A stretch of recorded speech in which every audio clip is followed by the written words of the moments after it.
Let's do an ls to get our bearings and see what files and directories we're working with.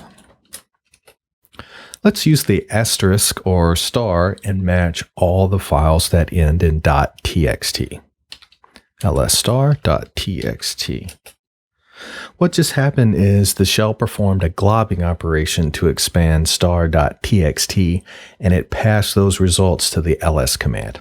In this example, running ls_.txt is the same as running ls ab.txt, a.txt, b.txt, and songs.txt.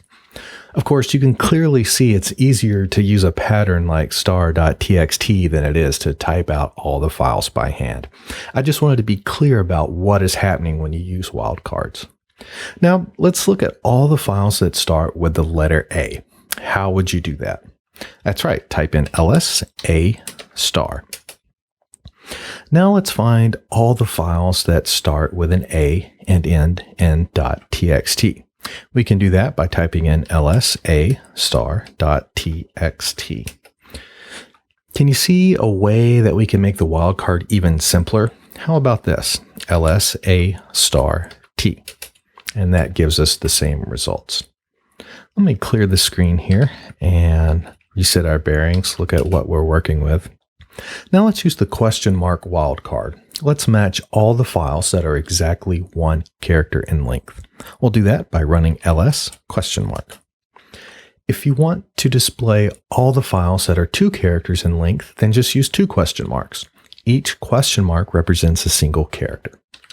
So we'll do question mark, and we'll see that all the 2 character files and directories are returned. In this case, they're just files.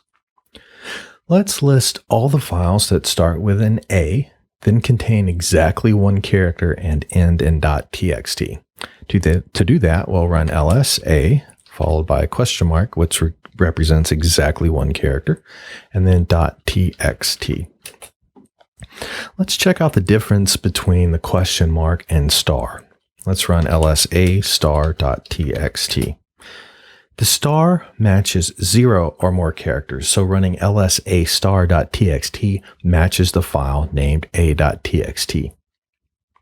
Before we continue, I want to point out that you can use the same flags and options as you normally do with a command while you're using wildcards. Let's get a long listing of all the files that start with the letter A. So just like we normally would use with ls to get a long listing, we'll use -l, and then we'll use a star to get every file and directory that begin with the letter A. Go ahead and clear the screen again here. Here's an example of using a character class. Let's match all the files that start with the letter C, then contain a vowel and end in T.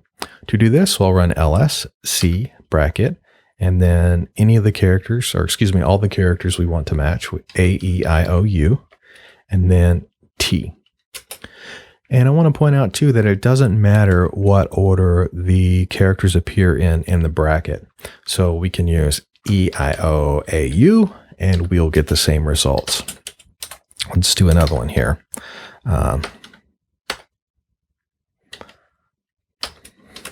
Still get the same results. Let's use a range. This range will match all the files that start with an A, B, C, or D. To do that, we'll do ls bracket A-D to represent A through D, and then star. Here's an example of using a named character class.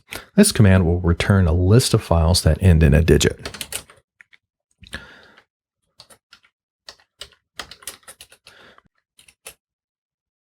I've simply been using the ls command to demonstrate how to match files using wildcards, but let's do a little bit of actual work with wildcards. Let's clear our screen and run ls again to see what's in our directory. Let's move all of the text files into the directory named notes. To do this, we can use the mv command to move, and then we'll use star.txt to match all the text files, and we'll end with the directory name, which is notes. And let's see if that worked. Okay, I'm not seeing any of the files that end in .txt. Let's look in the notes directory and see if they're there. And indeed they are. Let's move all of the MP3 files into the music directory. We can do this in a couple of different ways. One way would be to run mv star.mp3 and specify the songs directory. We can also use star3 since that would match, and we can even use a character class like star and then digit. I'll go ahead and just use mv star.mp3 to perform the match. Let's look inside the music directory, and we can see that the two MP3 files that matched our star.mp3 expression are moved into the music directory. Let's use wildcards to delete some files. Here's a good pattern to follow. Test your wildcard pattern with the ls command before you use that pattern with the rm command. This way you can hopefully avoid deleting any files that you do not intend to remove. Let's remove all the files that are 2 characters in length. We'll check our wildcard pattern here to make sure it returns what we want to do. And it looks like it does, so we'll go ahead and run rm using that same expression. And now the files that match that pattern are gone. Today you learned how to use wildcards. You learned that the asterisk matches 0 or more characters. You also learned that the question mark matches exactly one of any character. You learned about character classes and how you can match any character that is included between the brackets.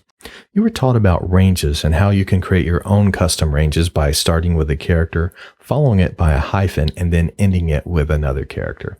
Finally, you learned about the various named character classes and how they can be used to match common sets of characters, such as digits, uppercase letters, and lowercase letters.